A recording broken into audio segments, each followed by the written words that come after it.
Good evening, my dears, and welcome back to our fireside circle of mysteries. Tonight I bring you to a small village on the edge of Devon, where the rain falls softly on cobbled lanes and the river Hem winds its way past sleeping cottages. It was on such a night, wet, silver and still, that a gentleman left his umbrella open upon a park bench and never returned to close it. By morning, the river had given up a body. The umbrella remained exactly as he had left it, open, waiting, patient, as only an abandoned thing can be. And yet, when dear Miss Marple bent to examine it, she noticed something that no one else had thought to ask. The inside of that umbrella was perfectly dry. Umbrella left after the murder is one of her quietest and one of her cleverest. A village called Little Hembury. Little Hembury was, in the opinion of Miss Jane Marple, one of the prettiest villages she had ever had the good fortune to visit, and she had visited a great many in the course of her 70-odd years.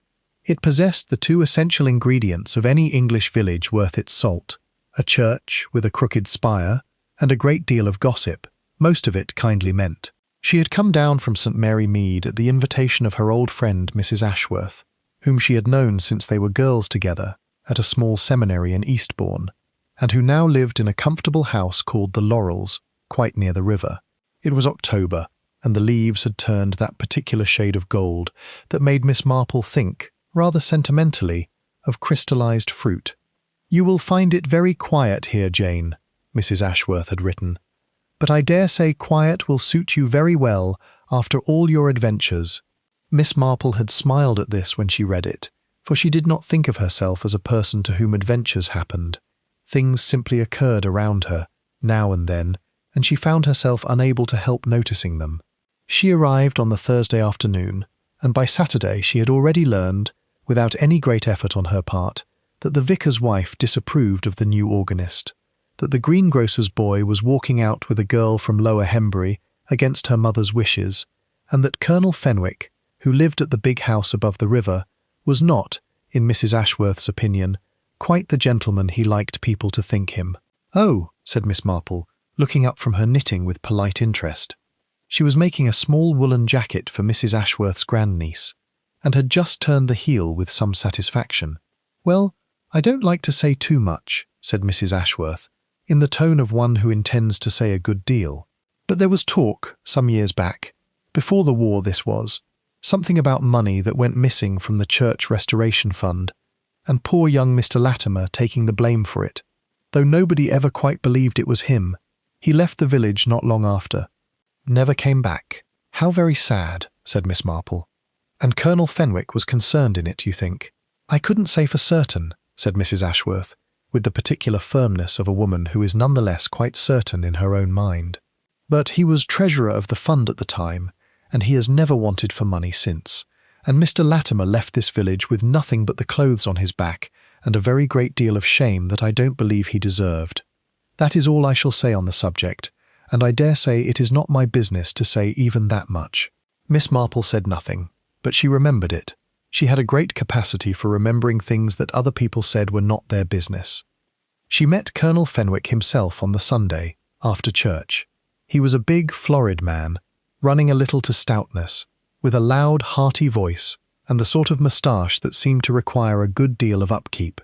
He had the manner of a man who had spent 30 years giving orders and had not yet noticed that he was no longer required to give them. "Ah, Mrs. Ashworth's friend, I collect," he said, shaking Miss Marple's hand with rather more vigour than was strictly necessary. "Down from, where was it?" "St. Mary Mead," said Miss Marple. "Never heard of it," said the Colonel, with the satisfaction of a man confirming a suspicion. "Charming little place, I don't doubt. Everything's charming these days, if you ask nobody in particular." He laughed at his own joke, rather longer than the joke deserved, and Miss Marple smiled the small, mild smile she kept for occasions such as this. "You must come up to the house one evening," he said. "My wife will be glad of new company.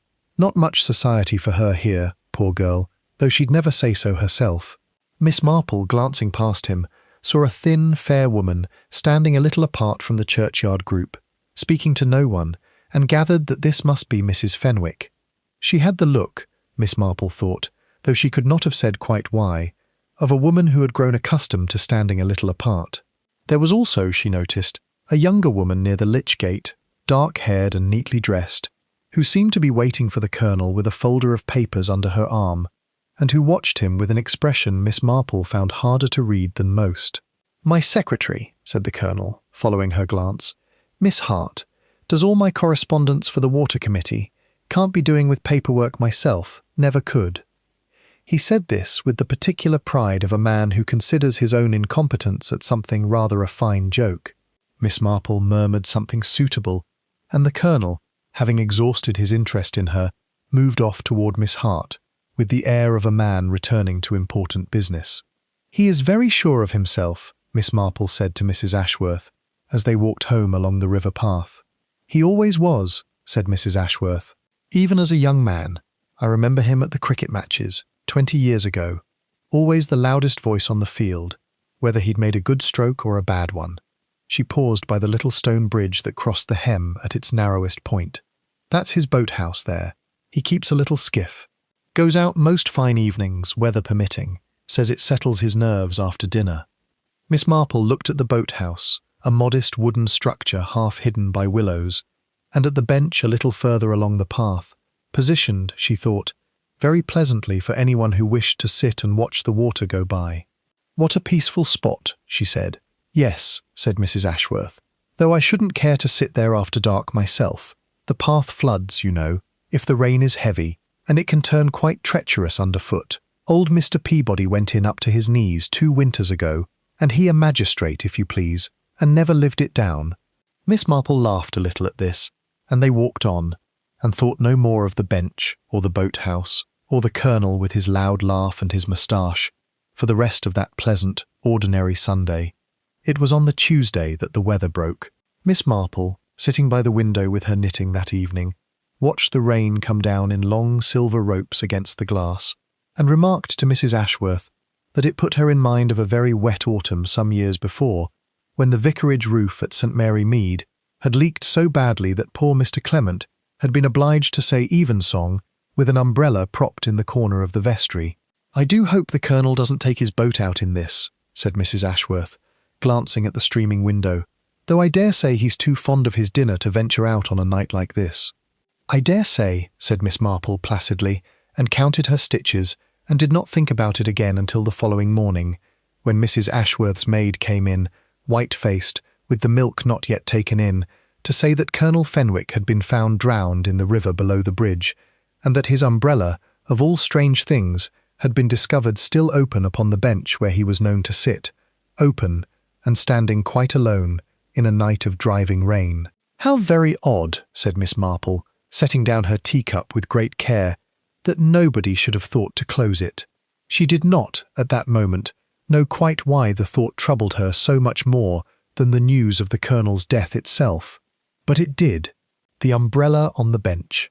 The news went through little Hembury the way water goes through a cracked jug, swiftly, and finding every possible seam. By 9 o'clock, the greengrocer knew it, and had told it to Mrs. Ashworth's maid, with several embellishments of his own. By 9:30, the vicar's wife had called at the Laurels, ostensibly to inquire after Mrs. Ashworth's health, but in reality to discover whether Mrs. Ashworth knew anything that she did not. And by 10 o'clock, Miss Marple, who had said very little to anyone, had nonetheless formed a fairly clear picture of the morning's events, gathered, as she always gathered such things, from the small inconsistencies in what everyone else was saying. It appeared that a boy delivering milk to the cottages below the bridge had seen, at a little after 7, something pale caught against the reeds near the old mill race, and had run for his father, who had run for the constable, and the constable had sent at once for Dr. Haydon and for Inspector Slack, who was obliged to motor over from the county town, the village itself possessing no policeman of any consequence beyond young Constable Wells, who stood now at the top of the river path looking, Miss Marple thought, considerably out of his depth. The colonel's body had been taken from the water not far below the boathouse, and the general opinion of the village, formed, as village opinion so often is, well in advance of any evidence, was that he had gone out in his little skiff against all good sense, on a night of driving rain, and had been thrown out and drowned, poor man, and small wonder, at his age and his weight, and after his dinner too, very likely with a glass of port inside him. It was, Miss Marple reflected, a very tidy explanation, and she distrusted tidy explanations rather as a good housekeeper distrusts a room that has been tidied by someone else. One never quite knows what has been swept under the rug. She walked down to the river path that afternoon with Mrs. Ashworth, ostensibly to take the air, though Mrs. Ashworth was under no illusion as to her friend's true purpose, and did not attempt to dissuade her from it.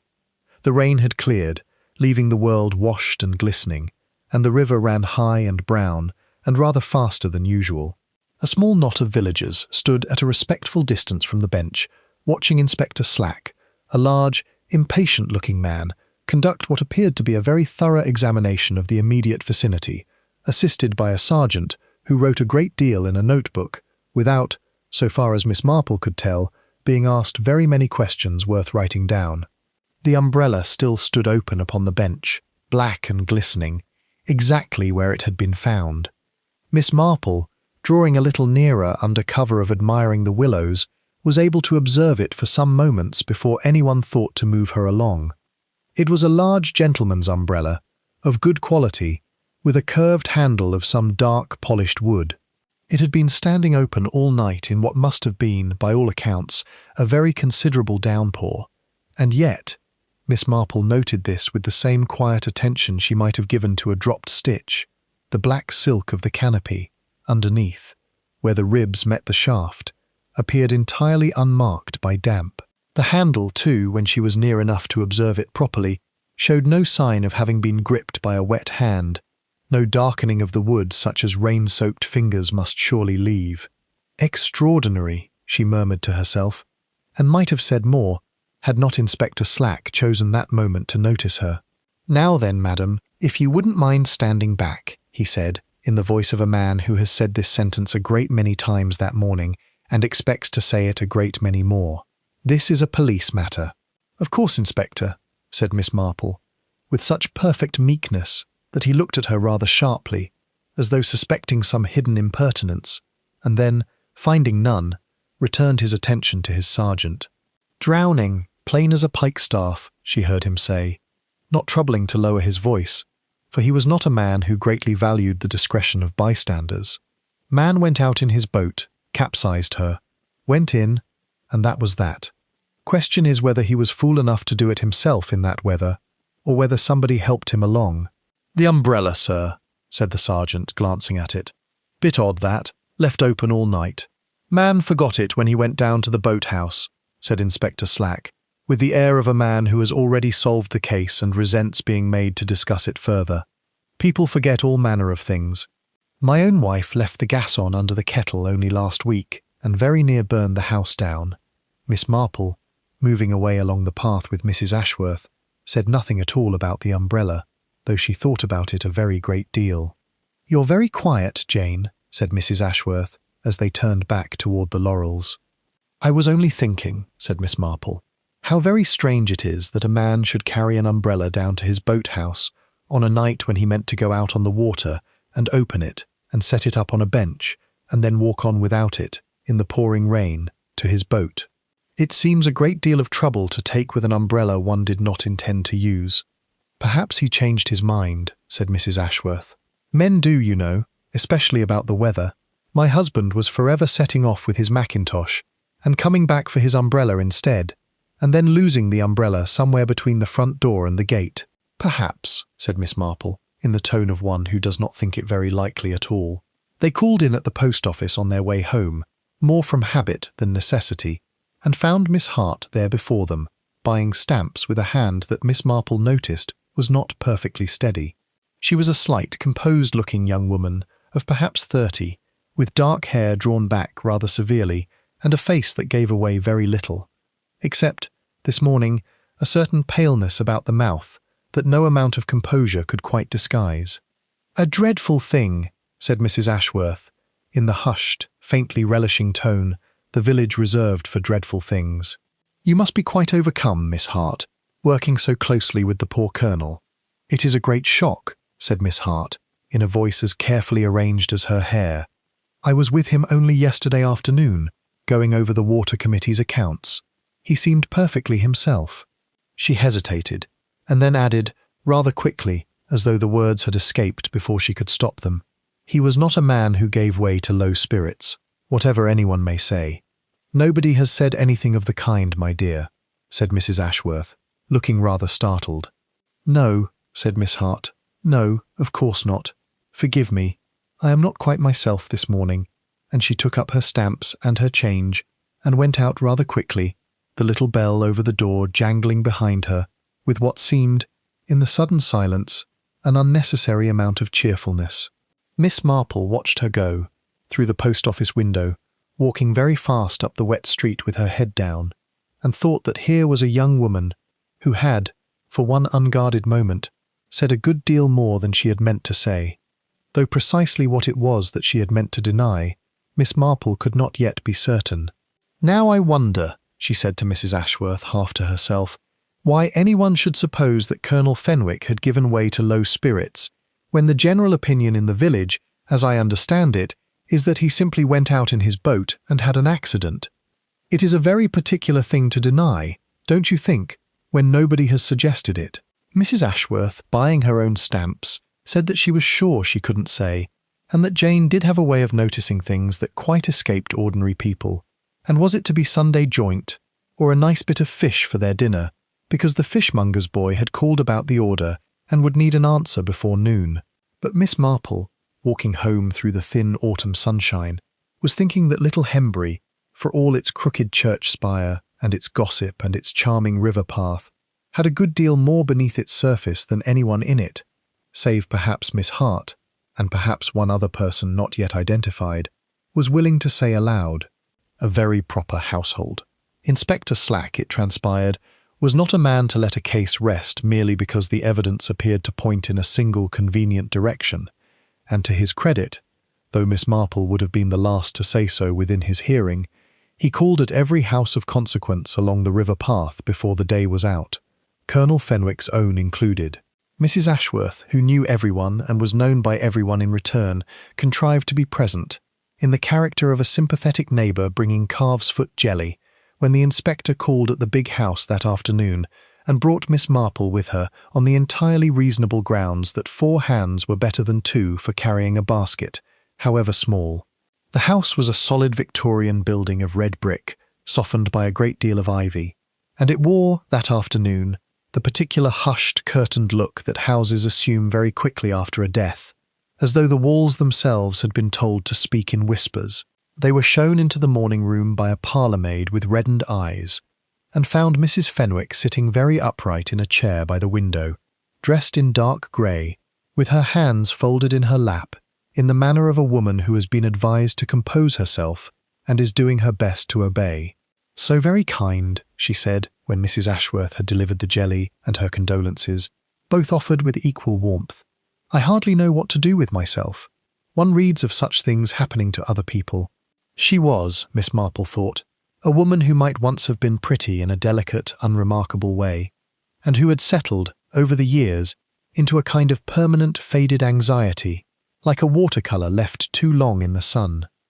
Her eyes, when she raised them, had the reddened, sleepless look of genuine grief, or of something that wished very much to be mistaken for it. "You had retired early, I understand, Mrs. Fenwick," said Inspector Slack, who had followed them in with the air of a man who considered condolence calls a regrettable necessity to be got through as quickly as possible. "On the night in question." "I had a headache," said Mrs. Fenwick. "I often do in wet weather. I went up directly after dinner and took a powder, and I heard nothing more until Ellen woke me in the morning with the news." She pressed a handkerchief briefly to her lips. "I did not even hear him leave the house. He was very quiet, when he chose to be, for so large a man. And it was not unusual, his going out to the boat-house of an evening. Not at all unusual. He said it settled his nerves. I used to tell him it would be the death of him one day, going out on that river after dark, and he would only laugh at me." She stopped, seeming to hear the unfortunate truth of her own words, only after she had spoken them, and pressed the handkerchief to her lips again, this time with rather more reason. "Did the Colonel have any enemies that you know of, madam?" asked the inspector, in the flat, procedural voice of a man asking a question he does not expect to be usefully answered. "Enemies?" Mrs. Fenwick gave a small, unhappy laugh. Andrew had opinions, Inspector, and he was not a man who kept them to himself. I dare say there are people in this village who found him, trying. He could be very trying, but enemies, in the sense you mean, no. I cannot think of anyone who would wish him dead. It was a perfectly reasonable answer, delivered in a perfectly reasonable tone, and Miss Marple, sitting quietly by the fire with her knitting, for she had brought it with her, as she brought it everywhere, and found that people spoke more freely in the presence of a needle and wool than they did before an empty pair of hands, thought that it was also, in some manner she could not yet define, not quite the whole answer. "I wonder," she said in her mild, apologetic way, so that both the inspector and Mrs. Fenwick turned to her in some surprise, as though the furniture had spoken, whether the colonel took an umbrella with him very often, on his evening walks to the boat-house. "I only ask, because it seems to me that a man who goes out to row a boat would scarcely need one." Mrs. Fenwick blinked. "He was rather particular about umbrellas, as it happens," she said. "He could not abide to be caught in the rain, always said a wetting had cost him a fortnight's illness in India, years ago, and he had never trusted the weather since. He kept one by the hall-stand, and another in the study, so that he was never without one to hand, whichever door he went out by." "How very sensible," said Miss Marple, and returned to her knitting, though the inspector gave her a brief, puzzled glance before returning his own attention to Mrs. Fenwick, and a series of further questions about the colonel's habits, his health, and the precise hour of his rising and retiring, none of which yielded anything that struck Miss Marple as being of particular interest. It was as they were leaving, in the hall, that they encountered Miss Hart, coming down the stairs with an armful of ledgers, her face composed once more into its careful, professional calm. "I am tidying the Water Committee's papers," she said, in answer to the inspector's raised eyebrow. "Mrs. Fenwick asked me to see to it. There is a meeting on Thursday, and someone must have the accounts in order, whatever has happened." She said this with a faint, defensive edge, as though she expected to be reproached for attending to business at such a time, and had prepared her defence in advance. "Very proper, I'm sure," said the inspector, though his tone suggested he found something faintly indecent in the promptness of it. "You'll be wanting a word with me before you go, Miss Hart, if you don't mind, purely routine."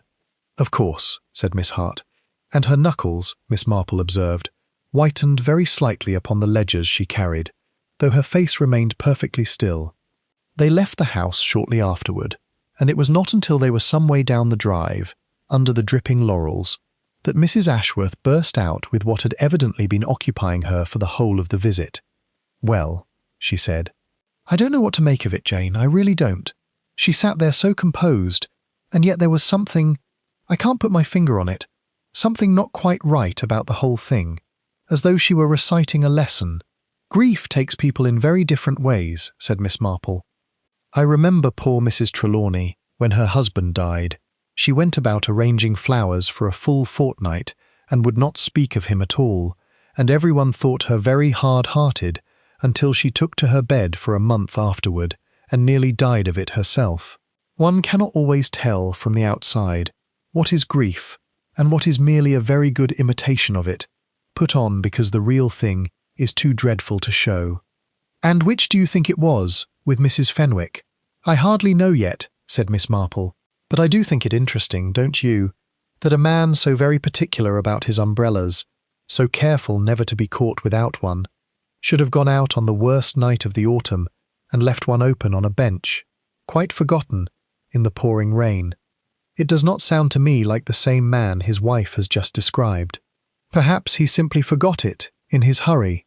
"Perhaps," said Miss Marple again, in the same unconvinced tone she had used the day before, and said nothing further on the subject until they reached the laurels, where she sat down by the fire with her knitting and a small, thoughtful frown that Mrs. Ashworth, who had known her a great many years, recognised very well and did not attempt to disturb. That evening, as Miss Marple was preparing for bed, young Constable Wells called at the Laurels with a message from the inspector, asking whether the ladies might attend at the police house the following morning to give what small account they could of their own observations, a request occasioned, Miss Marple gathered, less by any suspicion attached to themselves than by Inspector Slack's evident and growing frustration with a case that refused to settle itself as tidily as the weather forecast had promised.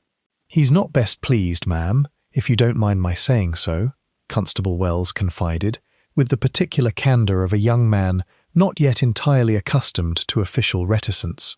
"The doctor's given his report, and there's a thing or two in it he doesn't like the shape of." "Indeed," said Miss Marple, with the small, bright, interested look she generally reserved for a good deal of knitting, or a very promising piece of gossip. "How very interesting, Constable. Pray, what sort of thing?" But Constable Wells, recollecting himself, said that he was sure he oughtn't to say, and took his leave with a haste that told Miss Marple, quite as clearly as any words could have done, that Dr. Haydon's report had contained something the village would be hearing a great deal more about before very long. The mark that would not fit. The police house at Little Hembury was a modest building next to the smithy, and it was there, the following morning, that Miss Marple and Mrs. Ashworth presented themselves at 10 o'clock to find Inspector Slack considerably less impatient and considerably more thoughtful than he had been the day before. "Dr. Haydon's finished his examination," he said, when the preliminary questions, at what hour had the ladies retired, had they heard or seen anything unusual, had been asked and answered with a promptness that seemed rather to disappoint him. He said it in the manner of a man who has been turning a small, awkward stone over and over in his pocket, and is not yet sure whether to show it to anyone. "There's water in the lungs, right enough. Man drowned. No question of that. But," said Miss Marple gently, for she had heard the word waiting behind his sentence as clearly as if he had spoken it. Inspector Slack looked at her for a moment with an expression that suggested he had not quite decided whether to be irritated or grateful at having his own thought anticipated. "But," he said, "there's a mark on the back of the head, not a large one. Could have been done falling against the gunwale of the boat, the doctor says. If he went in awkwardly, could equally have been done another way. Doctor won't commit himself either way, which is a doctor all over, if you ask me." "And the boat itself?" asked Miss Marple. "Found drifting a quarter-mile downstream, capsized, oars still in the rowlocks. Nothing wrong with her that we can find, no damage, nothing to say she struck anything or came apart in the water. Which is odd, madam, if I may say so, because a boat that simply overturns in a current generally loses its oars, in my experience, unless somebody shipped them very carefully before she went over, and a man does not generally ship his oars with care in the moment he is falling out of a boat." "No," agreed Miss Marple. "I should not think he would. Time of death, best the doctor can say, somewhere between 9 and 11 that night, which fits well enough with the household's account. Colonel went down to the boathouse a little after 8:30, according to the parlour-maid, who saw him leave by the garden door with his umbrella up, if you please, though it wasn't raining yet at that hour, not properly, not till nearer 9. Miss Marple's needles paused very briefly in their work. "He took the umbrella with him, then, when he left the house," she said. "Not merely as far as the garden door, but all the way down to the river. Parlour-maid says so, and I've no reason to doubt her. Silly sort of thing to carry down to a boathouse, if you're only going out to row, but there it is. Gentlemen have their fancies." The inspector shifted in his chair, and Miss Marple observed that beneath his brusqueness he was, in fact, rather troubled by the whole matter, in the manner of a man doing sums that will not quite come right, however many times he adds them. "You'll have heard the umbrella was found dry inside," he went on, with the air of a man raising the subject himself before some tiresome old lady could raise it for him, which was, Miss Marple suspected, very close to the truth of the matter. "My sergeant made a note of it, thought it worth mentioning. I've turned it over a good deal, and I'll tell you straight, madam, I don't like the shape of it. Rain came on hard about 9, and didn't let up till gone 4 in the morning. I've had that from 3 separate households, so there's no doubting it. If that umbrella stood open on that bench through the whole of it, the inside of the canopy ought to have taken damp, whatever way the wind was blowing. Umbrellas aren't so very clever as all that." "They are not," Miss Marple agreed, "which suggests to me, Inspector, that the umbrella cannot have been standing open upon that bench for the whole of the night. It must have been opened and set up in that position at some time after the rain had already ceased, which, by your own account, was not before 4 in the morning." "That's about the size of it," said the inspector, looking at her now with rather more attention than he had troubled to give her before. Which means either the Colonel came back to that bench alive, sometime in the small hours, long after he's supposed to have drowned, and opened his own umbrella there for reasons known best to himself, which I don't credit for a moment, given what the doctor says about the time of death, or somebody else came along afterward and put it there. That, said Miss Marple, is very much what I had begun to think myself. The question is why, said Inspector Slack, half to himself, tapping his pencil against his notebook. Man's dead, and in the river, by 11 at the latest. Boat capsized, oars shipped tidy as you please. And then, hours later, somebody troubles to walk down to that bench in the dark. After the rain's stopped, mind, so there's no cover of it to hide the walking, and opens an umbrella and leaves it standing there, bold as brass, for the milk boy to find in the morning. To make it look, said Miss Marple, as though the Colonel had been sitting there quite naturally before he ever went near the water, as though it were all a very ordinary evening, interrupted only by an accident. One does not think to question a man's last ordinary habits, Inspector. An umbrella left on a bench suggests a man who stepped away for only a moment, meaning to return. It is a very homely, unsuspicious sort of object, an umbrella. That, I think, was rather the point of it. A false trail, said the inspector slowly, as though tasting the phrase and finding, somewhat to his own surprise, that he liked it. Laid down after the fact, to make it look as if he never left that bench under his own power at all, that he simply wandered off from it and had his accident, natural as you please, instead of— He stopped. Instead of having already been in the water for some hours before anyone thought to give him an umbrella to forget, said Miss Marple. There was a short silence, broken only by the click of Miss Marple's needles, which had resumed their steady work, as though the conversation had been about nothing more consequential than the weather. Which means, said the inspector, that somebody was down at that river a good deal later than they've told me, and took a deal of trouble over it too. For it's no small thing, madam, to walk out of a warm house at 2 or 3 in the morning and stand about in a wet garden arranging an umbrella just so, for the sake of a story that mightn't even be questioned. That's not panic, that's a cool head, or a very frightened one, said Miss Marple, doing its best to appear cool. Fear and coolness can look a great deal alike, Inspector, in a person who has had time to think matters over and school themselves to it. I have generally found that the appearance of composure, in circumstances such as these, means a good deal less than people suppose. Inspector Slack looked at her for a long moment, and then, with the air of a man surrendering a point he had not entirely meant to concede, said, "You'll have your own idea about who might have done the walking, I don't doubt." "I have several ideas," said Miss Marple placidly, "though I should not like to say which of them is right until I have thought a good deal more. It is so easy, Inspector, to fix upon the first explanation that presents itself, and I have known it lead people very badly astray. There was a case, some years ago, in my own village, of a tradesman's till that was thought to have been robbed by a passing stranger, when in fact—" She stopped herself, with a small apologetic laugh. "But that is quite another story, and not at all to the present purpose. I will only say that I should like, if I may, to know a little more about Colonel Fenwick's habits, where he went and whom he saw, in the weeks before he died. I have a notion that the answer to this puzzle lies not in that garden at 2 in the morning, but a good deal further back than that." "Well," said Inspector Slack, closing his notebook with the air of a man who has decided, against his better professional judgment, to permit an irregularity. "I don't say it's usual, madam, but I don't say it's not useful either, and I'm short of anything better just at present. You go on asking your questions in your own way, and I'll go on asking mine in mine, and we'll see which of us gets there first."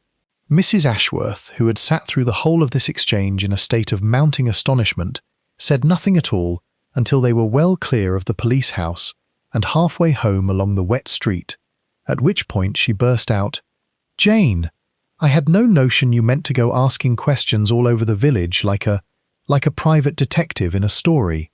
Whatever will people think?" "They will think, my dear, that a curious old woman is making rather a nuisance of herself," said Miss Marple comfortably, "which is precisely what I intend them to think.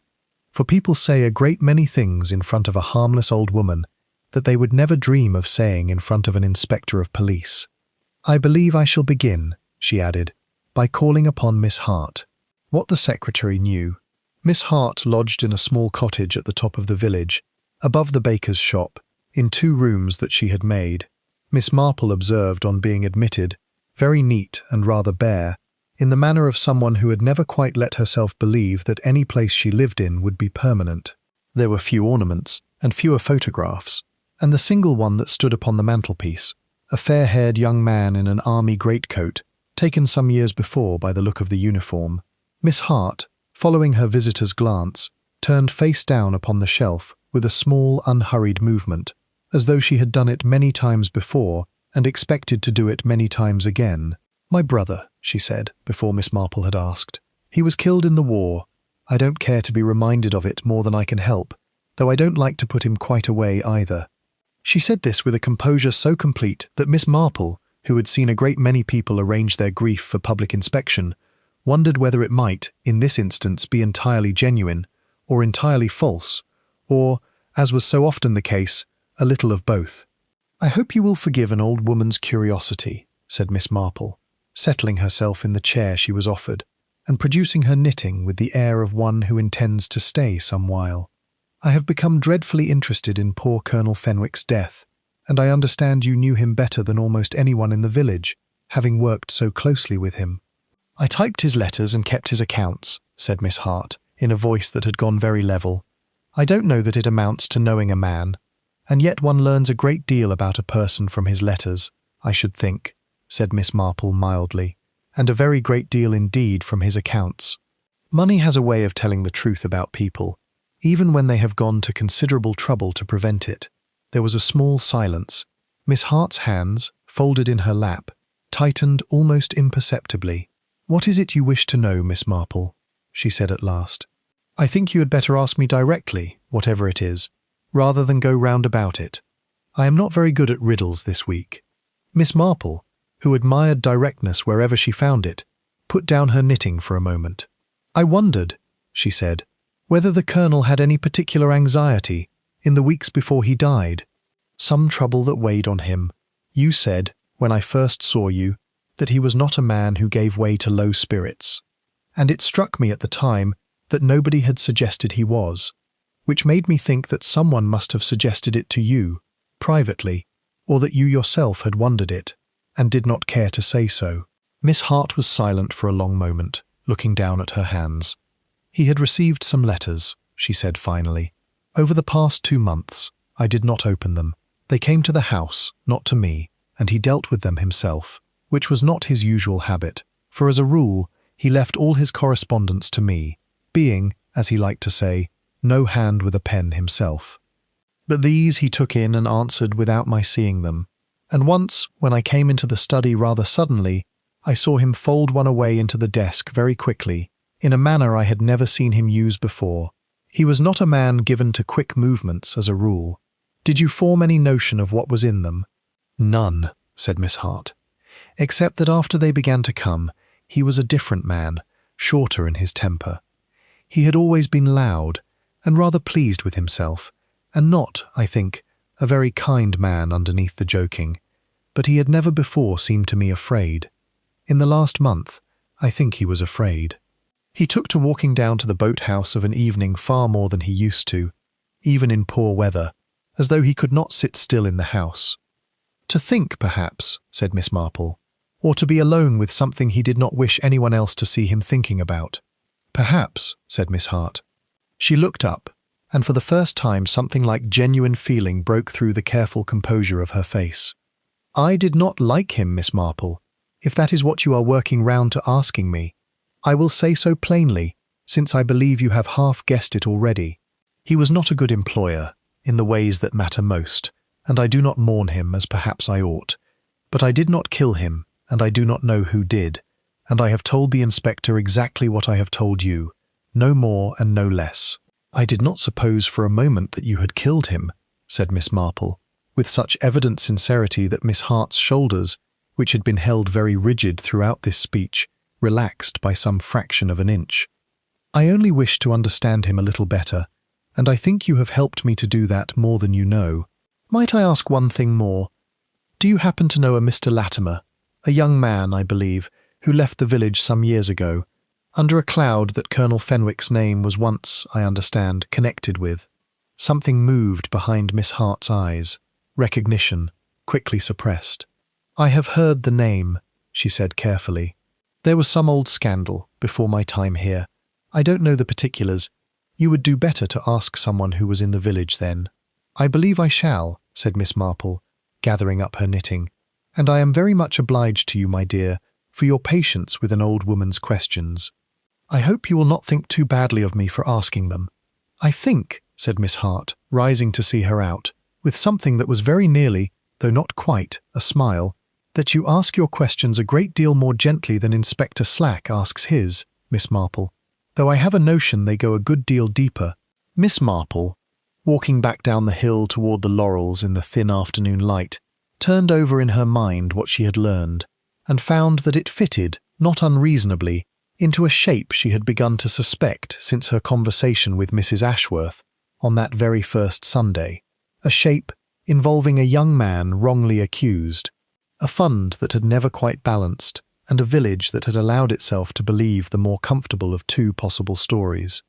Because the comfortable story cost it nothing, and the other one might have cost it a good deal. She found Mrs. Ashworth in the drawing-room, presiding over the tea-things with an expression of ill-concealed impatience for news, and gave her, over buttered toast, a carefully edited account of the visit, omitting Miss Hart's brother, which seemed to her no business of Mrs. Ashworth's or anyone else's, but including the letters, and the Colonel's altered temper, and her own question about Mr. Latimer. Latimer, said Mrs. Ashworth, setting down her cup with a little clatter. Now why should you ask about him, after all these years? Nobody has heard so much as a whisper of that young man since he left. Must be 6 years ago now, or very near it. I wonder, said Miss Marple, whether anyone troubled to look. Well, I'm sure I don't know where you'd start, said Mrs. Ashworth. He had a sister living somewhere out Lower Hembury way, I believe, a Mrs. Prosser now, married to the man who has the mill. If anyone would know what became of him, it would be her, though whether she'd tell you is quite another matter. She took his disgrace very hard, poor thing, and was fierce as a lioness about it at the time, went about telling anyone who'd listen that her brother had never touched a penny of that fund, and that someone had made very sure the books told a different story. Nobody believed her, of course. One never does believe a sister, in such cases. It looks too much like loyalty to be evidence. And yet, said Miss Marple, taking up her knitting once more with the small, satisfied air of a woman who has found precisely the thread she was looking for, loyalty is so very often right, Mrs. Ashworth, in a way that evidence quite fails to be, when the evidence itself has been arranged by someone with a good deal to gain from arranging it. I think I should like to call on Mrs. Prosser tomorrow, if you would be so very kind as to come with me and make the introduction. I have a notion that the answer to poor Colonel Fenwick's umbrella lies rather closer to a church fund than to a river, however wet the night was. The ledger that lied. Mrs. Prosser proved to be a stout, capable-looking woman, with flour still on her hands from the morning's baking, who received Mrs. Ashworth's introduction with a wariness that softened only slightly when she understood the purpose of the visit. "You'll be wanting to know about Tom," she said, wiping her hands on her apron and showing them into a small, spotless parlour that smelled of yeast and beeswax. "Nobody's asked after him in years. I'd begun to think nobody ever would again, this side of the grave." "I understand he left the village under something of a cloud," said Miss Marple gently, "in connection with the Church Restoration Fund." "A cloud?" Mrs. Prosser gave a short, unhappy laugh. "That's one way to put it, Miss Marple, though it's not the way I'd choose. My brother was accused of taking near £200 that never went near his pocket, and everyone in this village that had known him since he was in short trousers turned their face away from him inside a fortnight because Colonel Fenwick stood up at a parish meeting and said the books didn't lie, and the books, as it happened, were kept in Tom's hand." "But you did not believe it." "I knew it wasn't true," said Mrs. Prosser, with a flash of the old fierceness Mrs. Ashworth had described. "Tom was careless with a great many things in his life, Miss Marple, but never with money. He'd grown up with too little of it to be careless that way. He told me, the night before he left, that the figures in that ledger weren't figures he'd written, not all of them, though they were made to look enough like his hand that nobody troubled to look twice. He said somebody had gone through that book very carefully, a page at a time, and altered just enough to make the fund come up short and the shortage come up looking like him. Did he say who he suspected? Mrs. Prosser was silent for a moment, twisting her apron in her hands. He wouldn't say the name outright. Tom was never one to make an accusation he couldn't prove, not even to save himself. That was his trouble all along. If you want my opinion, far too much scruple and far too little sense. But he said to me, "Nell, ask yourself who had the key to that vestry cupboard besides me, and who never once let the fund be audited by anyone outside this village, however many times it was suggested. And I have had 6 years to think on that question, Miss Marple, and I have never once found a second answer to it." "Colonel Fenwick was treasurer," said Miss Marple. "Colonel Fenwick was treasurer," Mrs. Prosser agreed. "And Colonel Fenwick found the shortage, and Colonel Fenwick stood up at that meeting looking sorrier than any man I ever saw, and shook my brother's hand before he sent him from the parish, and told everyone what a hard thing it was to be obliged to do his duty. I have never in my life hated the sound of a man's voice as I hated his that day, for all it was so full of sorrow." She stopped and looked suddenly, sharply, at Miss Marple. "I heard he's drowned. I won't pretend to you I'm sorry, whatever that says about me." "And your brother," said Miss Marple. "Where is he now?" "I don't rightly know," said Mrs. Prosser, and something in her face, a flicker, quickly smoothed away, told Miss Marple that this was not entirely the truth. "He went abroad, I believe, after he left here, Canada, or somewhere of that sort. We write, now and again. Not often."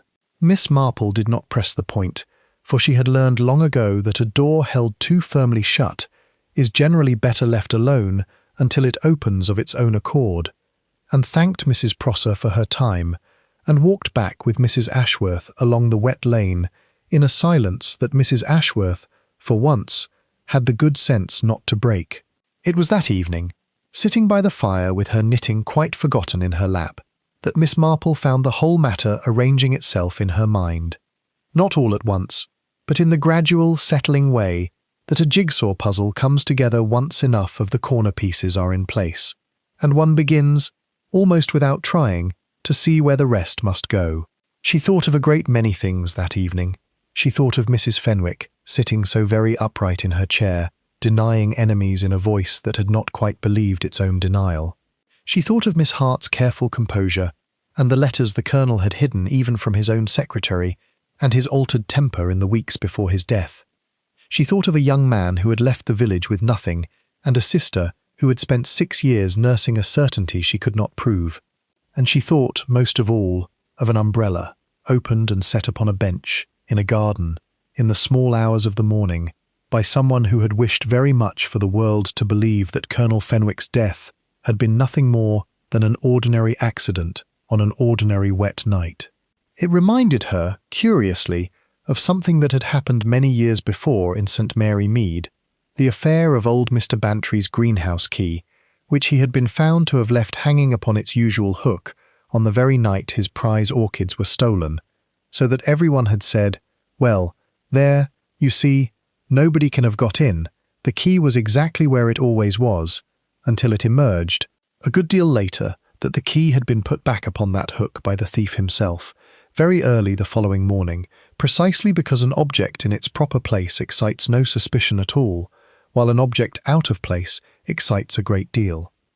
People did not think to question the ordinary, Miss Marple reflected, picking up her knitting again at last.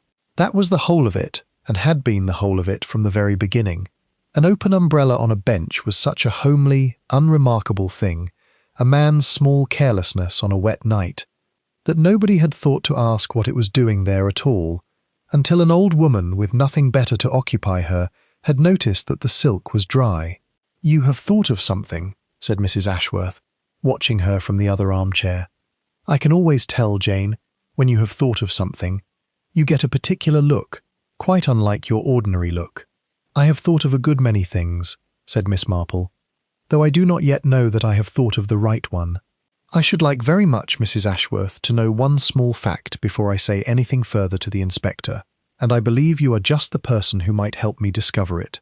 Do you happen to know whether Mrs. Fenwick was in the habit of taking a sleeping powder every night, or only upon occasions when her head troubled her particularly? And do you know who supplied it to her? Why, Dr. Haydon, I should think, or old Mr. Greaves at the chemist's. But I couldn't say for certain how often she took it. You'd best ask Ellen, the parlour-maid. She's my cook's own niece, you know, and I dare say she'd speak more freely to me than to any policeman. I should be very much obliged, said Miss Marple, if you would ask her, my dear, as delicately as you know how.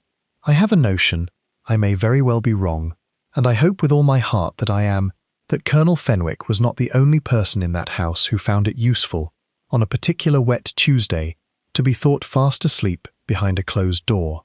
Mrs. Ashworth stared at her friend for a long moment across the firelit room, and then, without another word, rang for the parlour-maid's tray to be cleared, and went out to see what could be learned before the household retired for the night, leaving Miss Marple alone with her knitting, and the small, quiet, settled look of a woman who believes she has very nearly, though not quite, arrived at the end of a long and tangled piece of wool. Dry silk in the rain. Mrs. Ashworth came back from the kitchen a little before 10, with the particular flushed, important look of a woman who has learned something she considers very much worth the telling. Helen says, she announced, settling herself by the fire, that the powder box on Mrs. Fenwick's night table is very near full, though the poor lady is meant to have taken a dose every wet night this fortnight past. Ellen noticed it herself only yesterday when she was tidying, and thought it odd, though she didn't like to say anything, not knowing what business it was of hers. "Thank you, my dear," said Miss Marple, and there was in her voice, Mrs. Ashworth thought, something that was not quite satisfaction, but was a good deal nearer to sadness than to triumph. "I think, if you do not mind a rather early start, that we had better see Inspector Slack first thing tomorrow." They found the inspector at the police house shortly after 9, and Miss Marple told him, in her mild, roundabout way, a good deal more than he had expected to hear from an old lady who had, by her own account, done nothing but knit and take tea about the village for the better part of a week. "You'll want to search the study again," she said, when she had finished, "and I think you will find, if you look carefully, that Colonel Fenwick kept his private letters in that desk of his rather less securely than he supposed. Men so often do, when they have been used all their lives to a house they believe entirely their own. And I think, too, that you might ask Dr. Haydon to examine the mark on the back of the Colonel's head a second time, and consider whether it might have been made by something a good deal less accidental than the gunwale of a boat, the blade of an oar perhaps, or a stone from the garden path, wielded by someone standing rather than falling. Inspector Slack, to his very great credit, did not argue the point, though it plainly cost him something in professional pride to take instruction from a woman he had, only 2 days before, told to stand back from a police matter. He searched the study that afternoon, and found, folded into the false bottom of a dispatch box that Colonel Fenwick had evidently believed nobody but himself knew of, 4 letters in a hand that a little inquiry soon confirmed as belonging to a Mr. Thomas Latimer, now resident in Ontario, and lately in correspondence, through a solicitor, and latterly, it seemed, in his own hand, with the man who had ruined him 6 years before. The letters made unhappy reading. Latimer had at last obtained, through the sworn statement of a bank clerk long since retired and troubled in his conscience, sufficient proof that the church fund's ledgers had been altered after the fact, in a hand made to resemble his own. Proof he intended, the last letter made very plain, to lay before the bishop and the county newspaper both, whatever the cost to himself, unless a very considerable sum were paid to restore what had been taken from him in the years since. It was not, in the end, so very much about the money.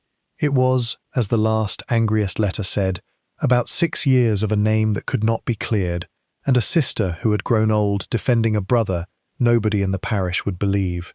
"He meant to run," said Inspector Slack, laying the letters before Miss Marple and Mrs. Ashworth the following morning, in a tone that had lost every trace of its old impatience. "We found it in the bank manager's books, plain enough, a very tidy sum, drawn out in cash, over the course of that last fortnight, a little at a time, so as not to draw attention. He meant to be gone within the month, by the look of it, and gone alone. There's no provision made for Mrs. Fenwick in any of it, not a penny set by, nor a word to her, so far as we can discover." "She knew," said Miss Marple quietly. "Not everything, I do not think she knew of the letters themselves, not at first, but she knew her husband well enough, after so many years, to know when he was afraid, and to wonder why. And I think a wife who has lived a long time in a large, comfortable house, built upon money she has never quite understood the source of, develops, in the end, a very particular kind of listening. I believe she came upon one of those letters herself, some weeks ago, quite by accident, and read enough of it to understand at last what sort of man she had married, and what he now intended to do, to leave her, disgraced and penniless, to face alone whatever scandal his own conduct had at last brought down upon them both, while he began a new life on the other side of the world with whatever money remained. "And on the Tuesday night?" asked the inspector. "I think she followed him down to the boat-house," said Miss Marple, "not meaning murder. I do not believe for one moment that she went down that garden path meaning murder, Inspector, whatever a jury may eventually be asked to decide. I think she went to plead with him, or to accuse him, or simply because she could not bear, any longer, to sit alone in that house pretending to be asleep, while her whole life quietly came apart around her. And I think that whatever passed between them at the water's edge, words very likely said by a frightened, angry man to a wife he had already decided to abandon, ended in something neither of them intended, and that she has spent every hour since trying to persuade herself, and everyone else, that it need never be spoken of at all. It was Inspector Slack who went to the house that afternoon, and it was Miss Marple, at his own particular request, a request that surprised her a good deal, and touched her rather more than she cared to admit, who sat beside Mrs. Fenwick in the small morning room, while it was put to her, gently enough, what had been found, and what it was believed to mean. Mrs. Fenwick did not weep, and did not deny it for very long. She sat very still in her chair by the window, in the same dark grey dress she had worn to receive her earlier visitors, and when she spoke at last her voice was perfectly steady, in the manner of a woman who has rehearsed a confession so many times, in the privacy of sleepless nights, that the saying of it aloud comes almost as a relief. "I found the letter in April," she said, "quite by chance, looking for a stamp in his desk. I did not understand all of it at first. I do not think I let myself understand it, for a long while. One does not, you know, when the alternative is so very dreadful. But I watched him grow afraid, week by week, and I began asking myself questions I had managed not to ask in 20 years of marriage, and the answers, when they came, were not answers I could live with." "And on the Tuesday night," said Inspector Slack, very quietly, for even he, Miss Marple thought, had been touched by something in the woman's stillness. "I went down after him," said Mrs. Fenwick. "I had not meant to. I told him what I knew, and he laughed at me, Inspector. He stood there in the rain and laughed, and told me I might make what I liked of it once he was gone, since it would no longer be his trouble what became of me. I do not remember picking up the oar. I remember only that he stopped laughing very suddenly, and that the boat went over, and that I stood on the bank a long while afterward, not knowing what to do, until the rain had stopped, and some cold, dreadful part of my mind began telling me, very calmly, what I must do next, if I did not wish to hang for it." She looked up, and for the first time her composure broke, not into tears but into something more like exhaustion. "I put the umbrella there because he had carried it down with him, and I did not want anyone to think he had gone straight to the boat-house in anger. I wanted it to look as though nothing at all had happened, as though he had simply sat a while and forgotten it and gone on to have his ordinary accident on his ordinary evening, exactly as he always did." "But you forgot," said Miss Marple gently, "that the rain had not yet stopped when he carried it down, and an umbrella cannot stand for 6 hours in a downpour and remain dry inside, however carefully one arranges it afterward to look as though it had." "No," said Mrs. Fenwick, very low, "I did not think of that. I do not think, in that whole dreadful night, that I was thinking very clearly at all." She was taken away by the inspector a little before 4 o'clock, quietly, without any fuss, in a car that Miss Marple watched from the drawing-room window of the Laurels until it had turned the corner by the church and gone from sight. "It is a very sad ending," said Mrs. Ashworth, coming to stand beside her. "Most true endings are," said Miss Marple, taking up her knitting once more, though she did not, for some minutes, put a single stitch upon the needle. "I do not think Colonel Fenwick deserved a great deal of sympathy. When all is said, He ruined a young man's life for the sake of his own comfort, and would have ruined his wife's for the very same reason, without, I believe, a moment's real regret. And yet I find I cannot feel any triumph in it, only a kind of tiredness, and a wish that people would learn to be honest with one another a good deal sooner than they generally do, before the dishonesty has had time to grow into something that can no longer be undone with an apology.